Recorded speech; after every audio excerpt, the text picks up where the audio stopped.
Hey there, and welcome to the Confident Woman Podcast. I'm your host, Rachel Brooks. Join me as I sit down with co-hosts, friends, and carefully curated guests as we talk about all the things that empower you to become your best, most confident self so you can step boldly into who you were created to be, the confident woman. Let's go. All right, welcome back to another episode of the Confident Woman Podcast. Today we have with us Amber Ginter. Amber is an author and teacher who has worked with hundreds of students, seeing firsthand the tsunami of mental health issues they face. She has a passionate desire to help Jesus through her writing, aesthetics, and volunteer roles.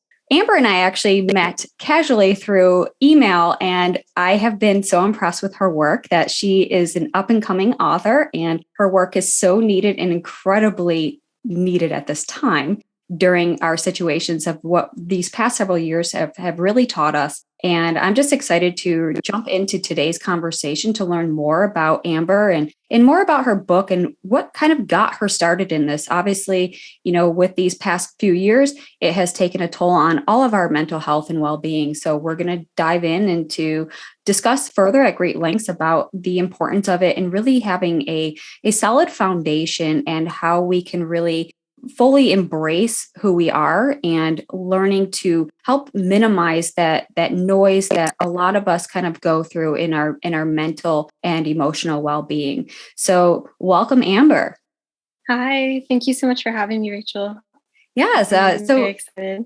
Yes, and I'm excited to really just kind of learn more about you and your processes and all the amazing work that you have put out there and continue to do, through your own expertise with your writing and your research. And then obviously with your, you have a podcast as well with some of the content that you share. So why don't you tell us a little bit more about you and kind of the work that you have put out there? Absolutely. So as Rachel said, my name is Amber Ginter. I am from Ohio. So if you are a fan of cornfields across the street, that's where I am. But I love it. I have lived here my entire life. I am 26 years old. Currently, I am a high school English teacher, but I have a passionate desire, as she said, to really just change the world for Jesus. And the best way that I can do that is through my writing. So I have been writing since I was a little girl, but I have been published since probably the age of 18. I write for a lot of different online Christian websites over the years. I've written for dozens of them, from the college I went to, which was Ohio Christian University, to currently I write for I Believe, which is kind of a women's devotional-esque of all sorts of different topics like faith and mental health. I'm currently, though, in the author conservatory program, which is where I am writing the book that Rachel mentioned, which is going to be Mental Health in the Modern Day Church for Young Adults. Amazing. And that is the title of it? That's like the before the colon. So it's Mental Health in the Modern Day Church specifically for young adults. Right before we got started, your work is, geared towards those that you got to witness this firsthand, being as a teacher and witnessing this throughout the pandemic. And I'm just curious to know, like, what, aside from your experience in the field, what has kind of transpired in your life that led you down that path to really, into the teaching career, as well as just now embracing the mental health and being an advocate, obviously, for the betterment, and then, being likewise with a faith-based woman to woman, how that kind of transpired in your life? Absolutely. So I would say when I was a small child, I never envisioned myself doing what I do today. I remember my grandma had this little picture on her fridge of when I was probably like 5. It was like things Amber wants to be when she grows up. And I remember I drew a little like stick figure of a veterinarian, and there was like a pet shop owner. And then there was one of them I did write teacher, which I don't remember doing, but I was totally set on being a veterinarian up until I believe I was like 14, 15. I took an animal science class. I was absolutely obsessed with animals, worked for like the Humane Society of the United States, and I was just crazy. But slowly over time, God really began to kind of pry that from my fingers and really was like, hey, like all this stuff you do for animals is what you should be doing for me. And it became really clear to me, like I was in the journalism class and did a lot of writing. And so it was like, yeah, like, why don't you just write about me? And so from that time, it kind of switched to, all right, at 14, like I am called to be an author. That's what I want to do. And so I went to college. And of course, my parents were very supportive and loving, but they were also like, you can't just be a writer. That's not going to be substantial. And so I went into education because I felt that that would be the way that I could learn the most about the audience that I wanted to reach, while also supporting myself while getting to a place where I could write full time. Yeah. And that's incredible. You know, how many of us actually write down what we want to be in life and actually live that out, right? I think even for myself, I had quite a few, things on my list. And funny, I actually, probably the last thing I wrote on my list was to be an entrepreneur. And that was 2 weeks before I started college. And, it's funny how you go back and come full circle. You're like, wow. So apparently I kind of knew what I wanted to be, but yet whole different path and different trajectory. But yet it all kind of seems to tie in that it comes from a place of service. And I think as we look at our career paths, and even from, small child to young adult to adulthood, or even just embarking on, your college career or your first professional career, it starts to be this pattern that it's from a place of service. Because I think if we're all in some sort of occupation, it's not about us. It becomes about the next person or the corporation, which has their mission, and it comes from a place of love, intention, and service. So very faith-based oriented. And I pick that up in what you do as well. So can you share a little bit more about how you also tie in your faith and your calling and your works into your everyday life, obviously into the teaching aspect, and then into your writing and the works that you put out? Absolutely. I think that that's something that I've definitely grown and matured in over the years. I remember when I did my student teaching and I first started teaching, and oh my gosh, it was like pulling teeth, where I just like did not want to go to work because it was so exhausting. And I will be honest, like it is still exhausting. Like I just got off work and I'm like, oh my gosh, like how am I going to go back to work tomorrow? I think that every day and every year presents new challenges depending on the kids that you have in the school that you're at. And really though, the last 2 years specifically, God has just really shifted this perspective in my brain to, okay, Amber, when you go to work, that is your opportunity to get these kids saved. And I want to make it clear, like I teach in a public school. And I always tell my fiance, like, if I get fired someday, like because of me saying something about God, like, all right, like that's what's going to happen. And I will know that I did what I was supposed to do. I don't ever force it down their throat, but I think every single kid at that school who's ever has had me would know that I'm a Christian. Not necessarily do I, always blatantly say that, but just the way that you treat people, the way that you serve people. I also really think having that drive when I go to work, even when I am exhausted and even when I really don't want to go face the kid in my 5th period for like the 3rd time that week, coming from that place of servanthood and coming from that place of love, of knowing like, okay, like I am the only Jesus that they may meet for the rest of their life. And really just seeing that perspective of how can I get these kids saved has radically transformed why I do what I do. And I know that so many people are not in the field of education, and they've been like, I have personally been told by multiple people, like, this is not a good field. Like you've got to get out of education. And I will be honest that I do want to get out of education because I want to write full time. But I know that while I'm in this process, God is teaching me so many things. Every single year, there is always a kid that I will just know, like, I will just know that God puts their finger on them. And I'm like, all right, that's who I'm here for this year. And countless times, so this will be the 3rd year it's happened, there has been like one kid each year that God's like, that's who you're there for. And by the end of the year, they usually end up reaching out and they're like, hey, like, I just want you to know that you've really changed my view on Christianity and religion. And like, can you help me with how to find a church? Can you tell me who God is? Can you just like crazy things to come out of a public school that I have never had happen until I really started reorienting that shift. Right. And I love that because it's like you get to be the model, right? So in our faith, it's we become the example, right? Well, to live and honor God and love others. We become that role model and that mentor. And so, like you said, that may be the only first and only introduction to Jesus if that kid is not privy to that elsewhere. And you are living a Christ-like life, and that becomes the embodiment of what the faith is about. And so I'm curious to know what grade is it that you teach? I teach 10th grade 10th grade. English. Okay, so I'm curious to know also is there kind of like a line with bringing in faith or religion in that sense into the school place? Has that been any sort of a conflict, or I'm just curious to know your approach on that, because I know that there has been so many, like there's those lines in the sand like that we can't cross, right? So I'm curious to know how you navigate that in a way that is respectful for the students as well as respectful for yourself, because obviously the faith isn't about pushing.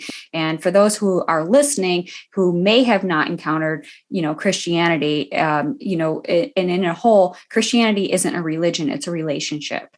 And so it's a faith-based relationship that you have with Jesus Christ. And so those listening, it's not indoctrined religion. It's not rules and laws and all the things that you have to feel like you have to check the boxes to become, into the family, more or less. So I'd love to hear your perspective on that as well. I think that's the beautiful thing about Christianity. I just love that you said it's not really about religion. It's about relationship. And that goes back to when you look at Christianity, the whole reason that Jesus came, it says that Jesus came not to abolish the law, but to fulfill it. And I think that so many people get stuck in like, well, this is just like all the other religions. Like there's all these things I need to do and it has to be this way and all my boxes have to be checked. And I think that first off, seeing it as a relationship, but in regards to how I address that in a public school, when they hired me, I came from a private school. And so I was already working at a Christian environment. And so when I switched over, I remember the person that hired me was like, okay, now you understand that this is like public school, right? And I was like, yeah, like I understand. I fully consent that like I'm going into a public school, but I'm not going to change who I am. And so hold on one moment. My dog is being a little bit obnoxious and you can probably hear that.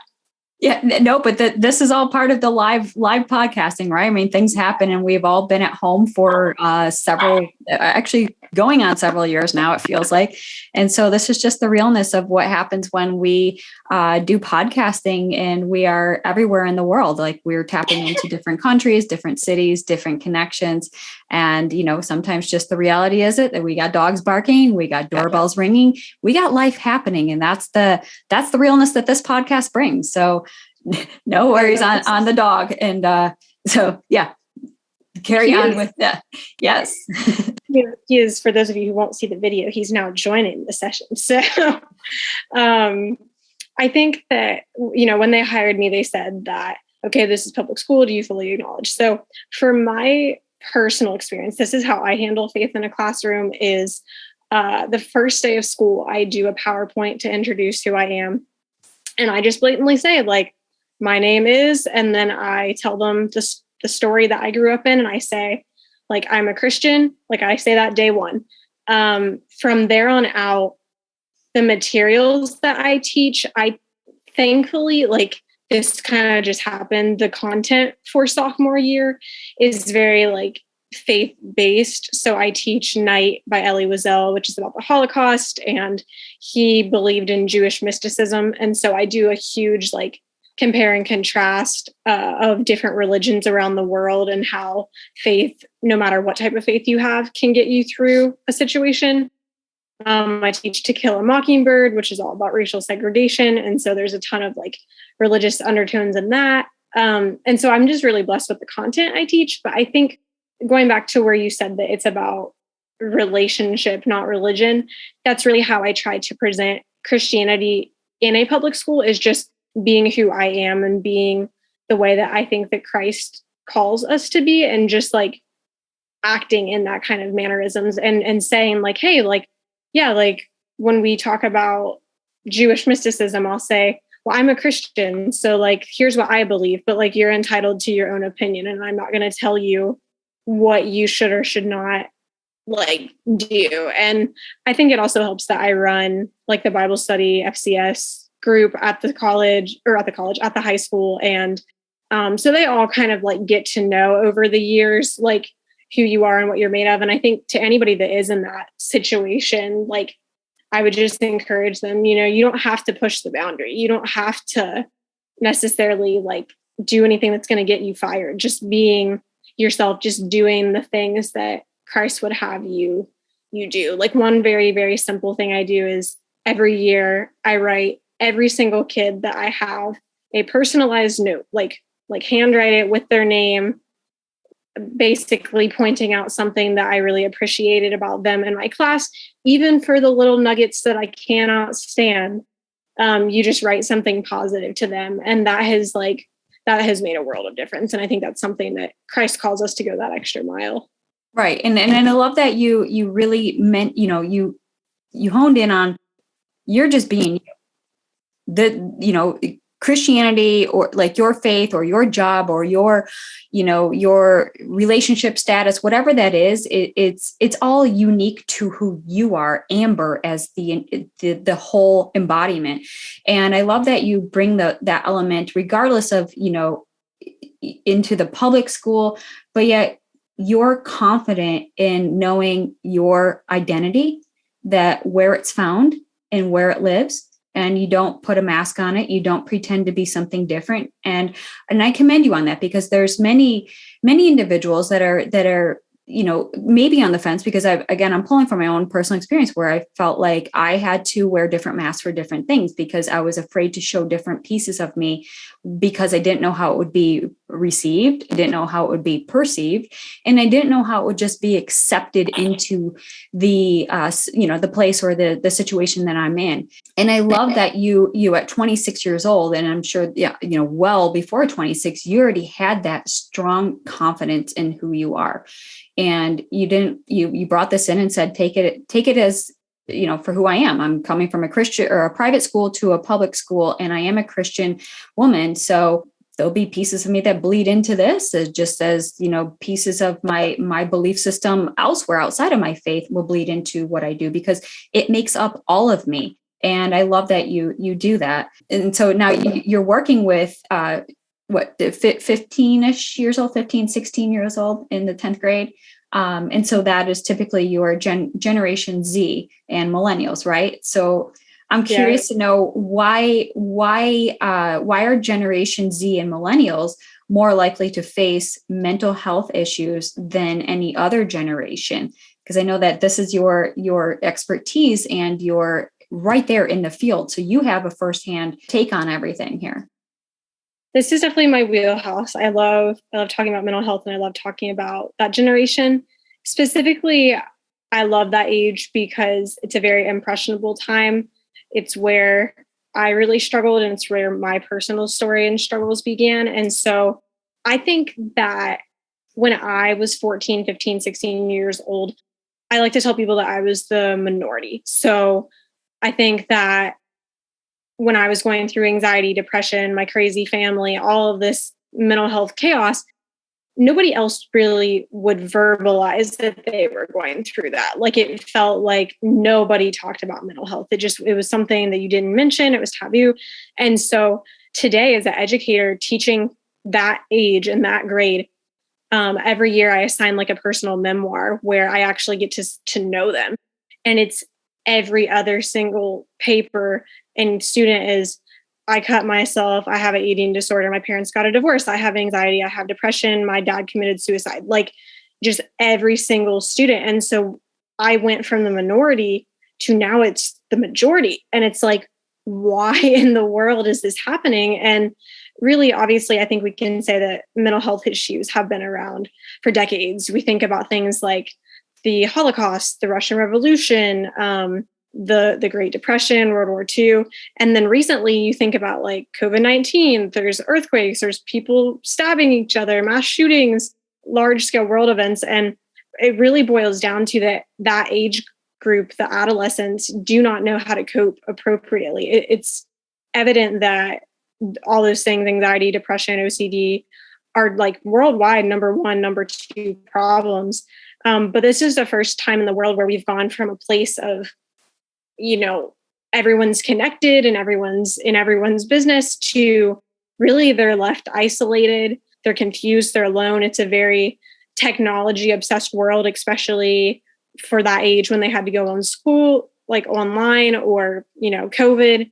But that really just left them drained. Like now they're lonely, they have problems, they missed a year of school, they don't know how to cope with anything. I think it boils down to a lot of different factors, but personally, I think they don't know how to cope and they feel very stuck. Right. And it's very dark in this season that we're in.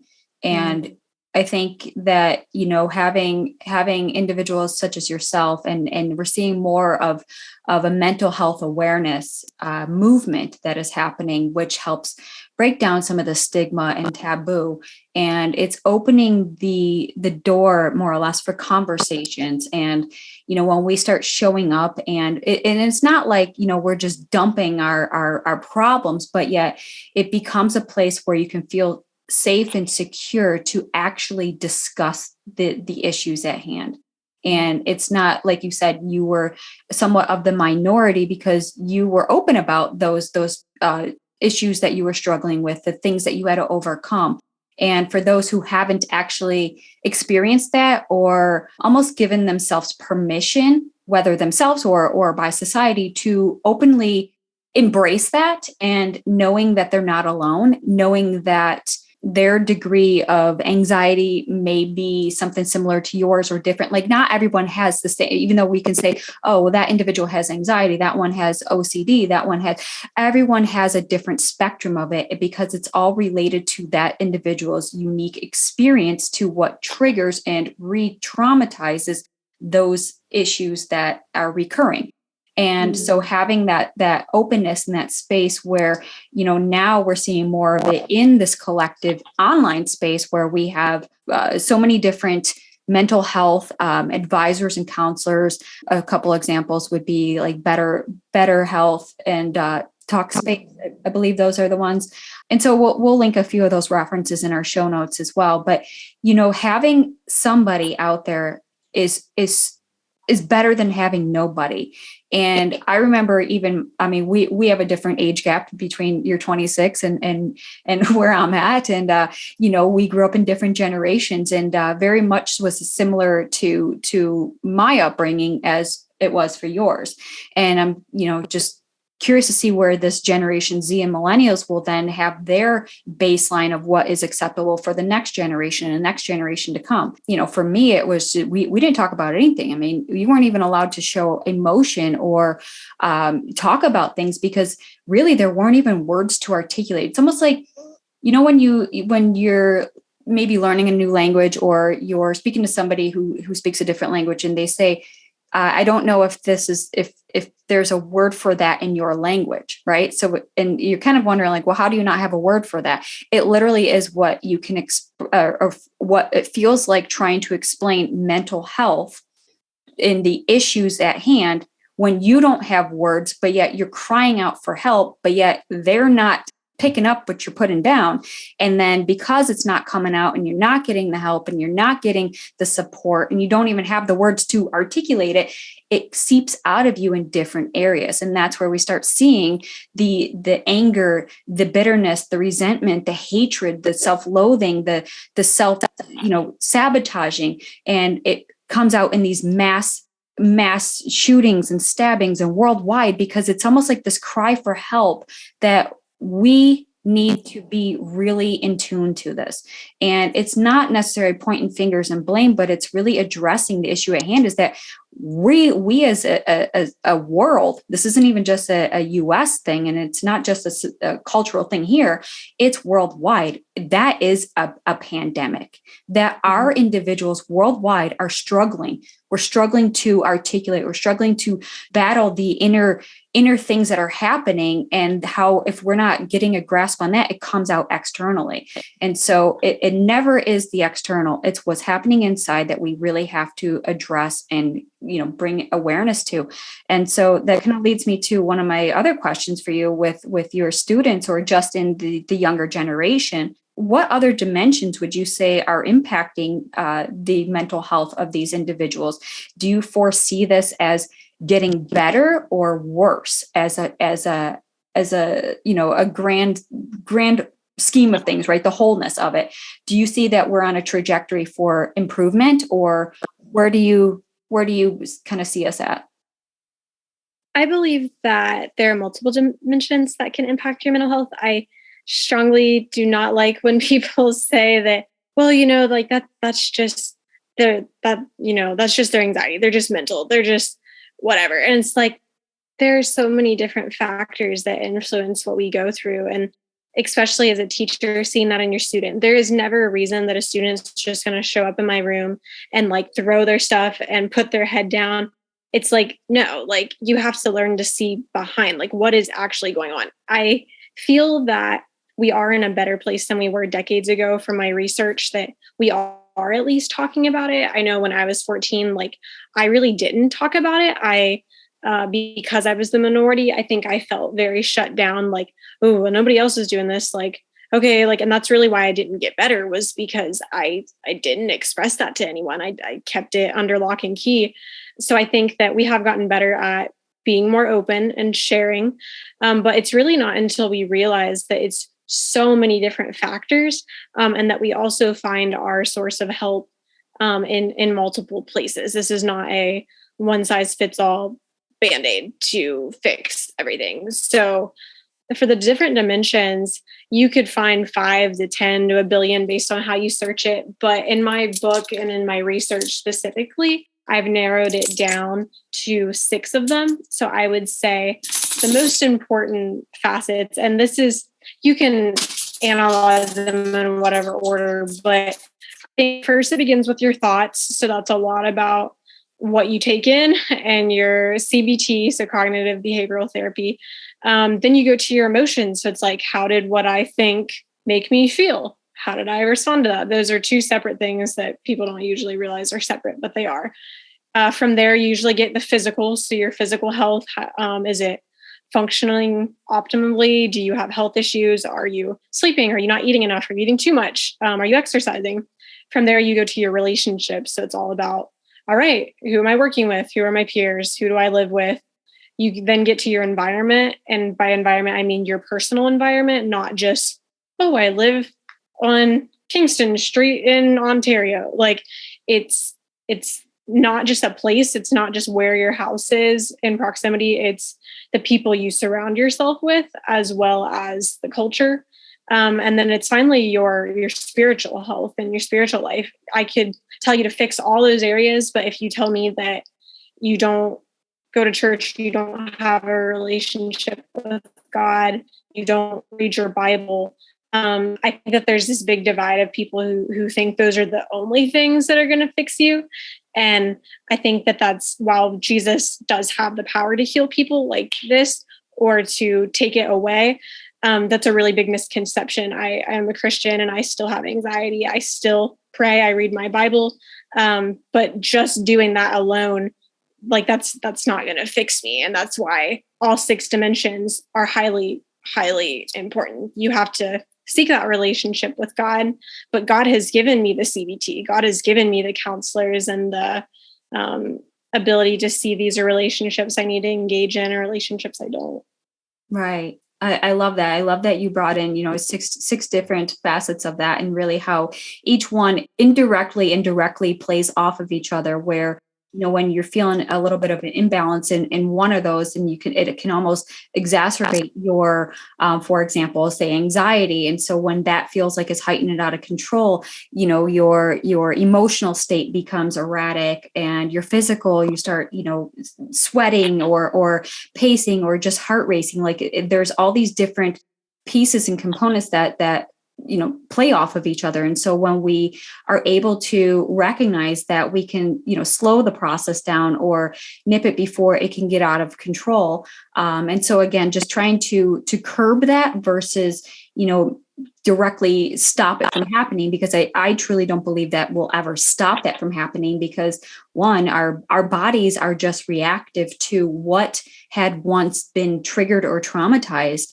And so you'll probably hear me say this many times in many of these podcasts and episodes, but I highly recommend reading The Body Keeps the Score. And that's such a great book, because it really talks at great length about how different situations, traumatic or what we might consider, it's just brushing it off. We don't realize what our brain is recording, our body is processing it, and then it reacts to whatever that, situation is. Because we have, in our stressors, our fight or flight, right? We fight or flight or freeze or fawn, there's different versions of it, but how our body reacts to the certain elements and environmental and the triggers and all the things that have happened to us. So it's not just, you could say, oh, well, that didn't bother me. Well, if your body is responding in a certain way, like sweaty pits and clammy hands, you might not think it bothered you, but yet your body knew it did. So you have to almost you can't go all the way back in your brain and pick out exactly what it was that triggered it, but pay attention to that cue, because you might not be aware of it, but yet something happened that triggered your body to respond and react in that certain way. So I love that you brought that up, because again, taking note of those 6 key points. And if you just want to repeat those 6 key points real quick, and I hop on to my next question, because it kind of parlays off of that.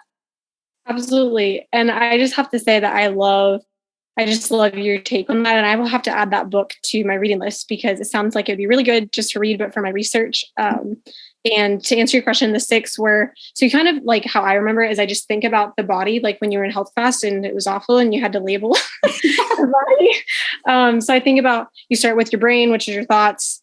From that, you get your emotions. Then you have the body as a whole, which is your physical health. From there, you get your relationships, your environment, and then your spiritual health. Yes. Awesome. So and it totally makes sense, because they all connect off of each other. It's kind of like that song, what is it? Your knee bone's connected to your thigh bone or something like that, but how all the parts are one, and without one, there can't be another. And so it's this cohesiveness that, the elements are together. So always being aware and knowing yourself in and out is so key. And of course, you're never going to know the intricacies of this being that you are to that great length, but at least that becomes a part of your daily routine to really know oneself, right? You pick up these habits and behaviors and all the thoughts that go back to the beginning that led to where you're at right now. So I'm curious to know also, what is your personal environment and the effects? So how do you bring that into your own life? For the definition of personal environment, like I said, most people, when they think of environment, they picture, okay, this is biology. It's like where I'm at on the little US states map. But really, your environment is so much more than that. It is the place that you are. So like the actual house that you live in, your community, but it's also the people that you interact with. So as a adolescent, it could be your friends, your actual family, the peers that you go to school with. As an adult, it's your coworkers, it's anyone else you might have some type of relationship with. And from there, I would say that that's one of the most overlooked and misunderstood categories. Personal environment as well as physical health are, but personal environment is more so worse, primarily because you don't really think about your home not being a haven. You don't think about your home not being a safe place. Like when I was growing up, I saw a lot of pretty horrific things. I grew up in a partial Christian, it was a Christian home, but I had 2 half siblings that were in and out of my home all the time. And so I would see them shoot heroin up their arm and die and come back to life. I was a victim of a ton of verbal abuse and had a lot of alcoholics in the family that some of them died, a lot of drug abuse. And when my dad got disabled, he also picked up some of those traits of becoming verbally abusive and just not the best circumstance to hear your parents fighting all the time. And so at that time I was 14 and I'm like, all right, well, everybody else must go through it. Or like, somebody like I was always raised with like, somebody has it worse than you, like have gratitude and be thankful, which is important to have gratitude and be thankful. But I think why that becomes most overlooked or misunderstood is because having that belief and having that view of like, well, somebody else has it worse, or like, yeah, it's my home. Like it's a safe place. Like you don't think about the damage until it's already done. And so I had never talked to anybody really, I mean, other than like my grandparents, and didn't get counseling, didn't get professional help really until like I got to the end of my college years. And that's when I started to realize basically what you said in that book, that, okay, like my body and my brain and my emotions and my everything are now like collapsing because I experienced such trauma and I didn't deal with it. And really that's the sad thing about these adolescents that I teach and that I see is like, they almost already know an inkling that something is wrong. Like my parents got a divorce, my parents are screaming all the time. My mom didn't want me because she was on drugs. Like they realize that something is wrong. And that's why they're the ones really suffering, because they have that anxiety, depression label like this. Like I didn't have that when I was 14. I just didn't know what was going on. But it is a major problem in society. Yeah. And I like that you actually just brought that up about, the having that attitude. I mean, attitude of gratitude it'll take you very far, but when it's almost like for that situation, say like what you're going through, and you could say, oh, but somebody else has it better off than me. I had experienced the same thing where I had that, well, somebody else had it worse than me. So it almost placates it and it minimizes your experience. And I don't think that is the correct statement to say to anybody going through something.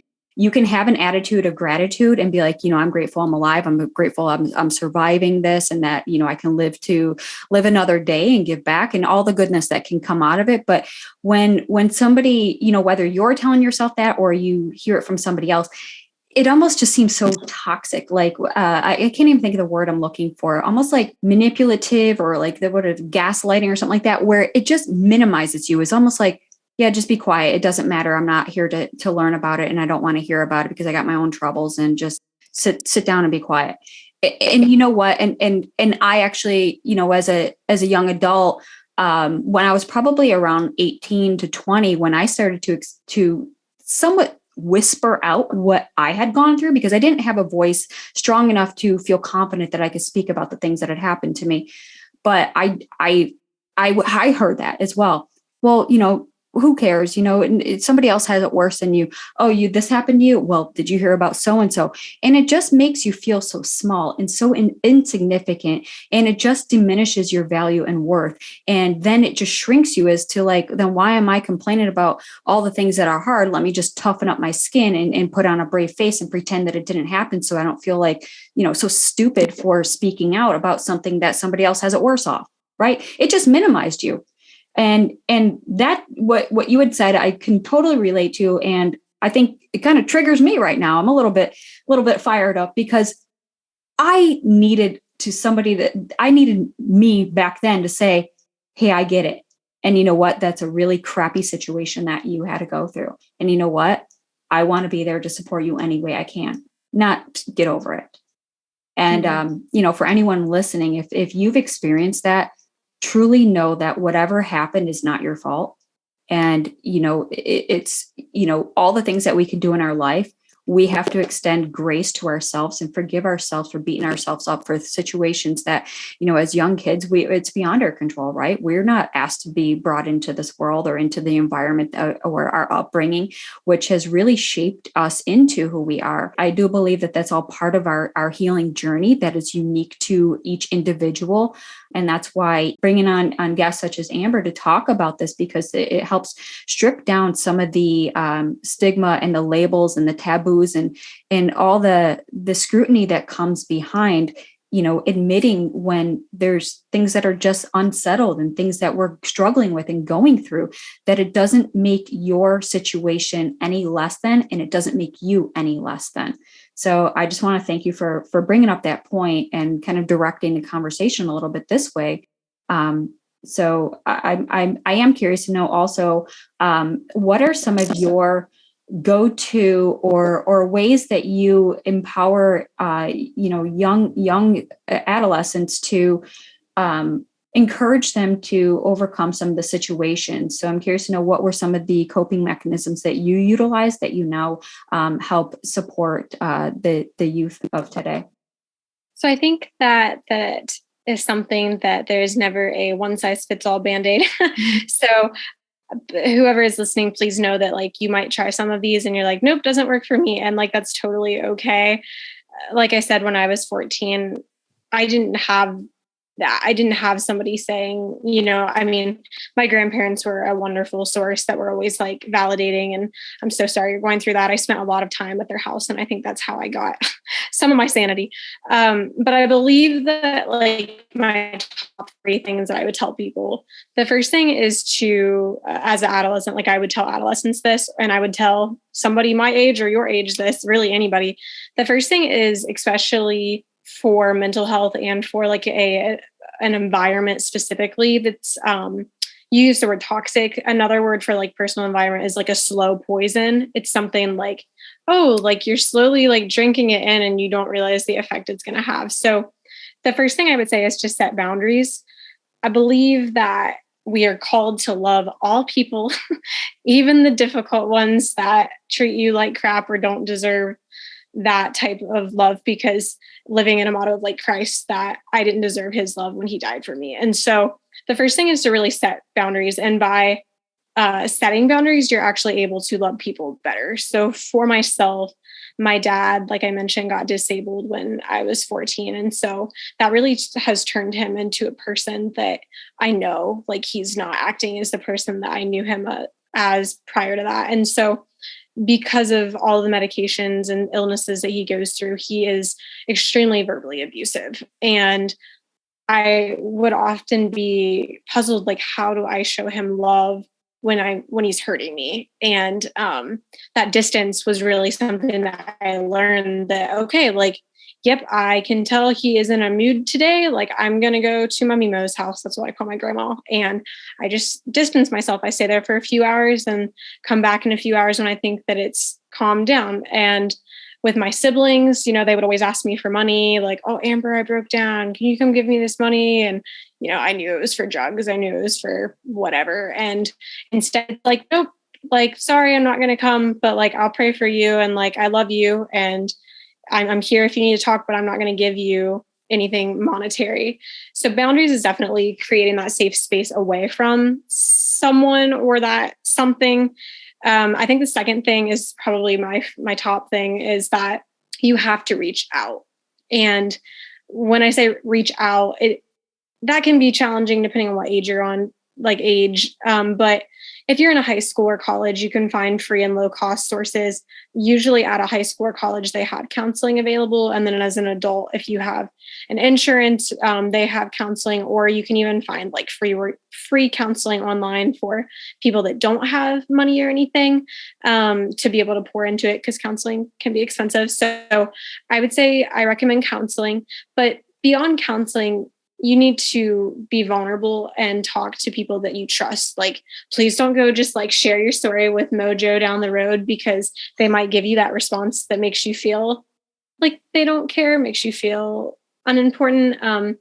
And like, I know for myself, when I struggled, I always tell my fiance that it's such a deception tool that Satan uses. Is, okay, well, if I can keep you alone and shut your mouth, then you're going to suffer and you're going to think that there's no hope for you to get better. And especially at the height of my struggles, I remember telling my fiance that my door was always shut and my light was always off.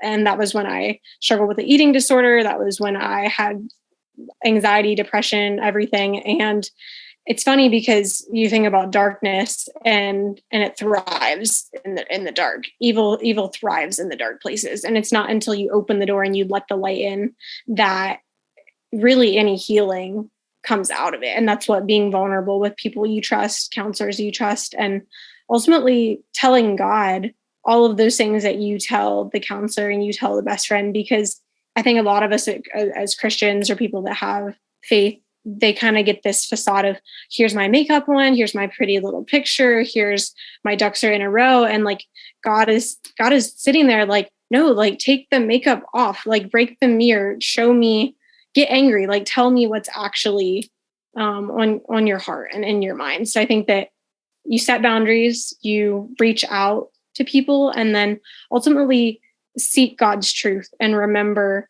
who he is. It doesn't minimize what you're going through. You tell God exactly your crap situation and how you feel. You have to acknowledge that this is a process. Your trauma is not going to heal overnight, unfortunately, but that there is hope. And that's really what like the book of Romans is all about, is that like, despite all the things that we're going through, that we already have victory in Christ. It may not be right here, right now, in the minute we want it, but we do have that hope to look forward to. Yes, absolutely. And that's a beautiful, beautiful statement. And just knowing that, when we can turn our struggles and strifes over to our Creator, and we mustn't forget that he is also our comforter and our counselor. And he is there to, when you feel alone, you're never alone. In the physical, it might look like, oh, but nobody's here, so nobody cares. When you cry out and pour out your heart, believe me, things move, things change. And there's a relief inside of you to know that you have just released that and it didn't go unheard. Maybe again, like not having an actual human being standing there to be there to comfort and console you. That's the relationship that you have with your Creator, and that's the relationship you have in the Christian faith. And so I feel like that's a really great way to kind of wrap up today's conversation. I am curious to know how those listening can learn more about you and your upcoming projects and all the great works that you're doing. So how can people get in touch with you and follow along on your journey?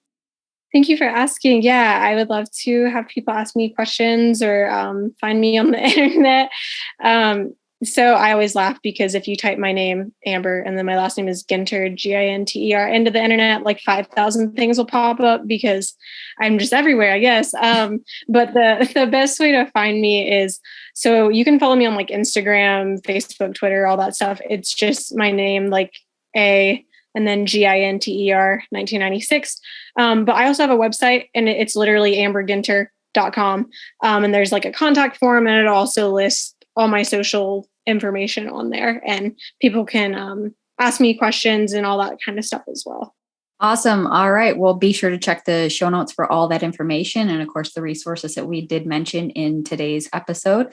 So thank you again, Amber, for being here and just sharing your light and your wisdom with those that need more of love and light into this world. And for those who may or may not know of Christ or of what the Christian faith is, I encourage anyone to either reach out to myself or Amber, and we will definitely be open to hearing from you and just being supportive along your journey as we all navigate this life the best we can with what we know and having that support of one another. So thank you.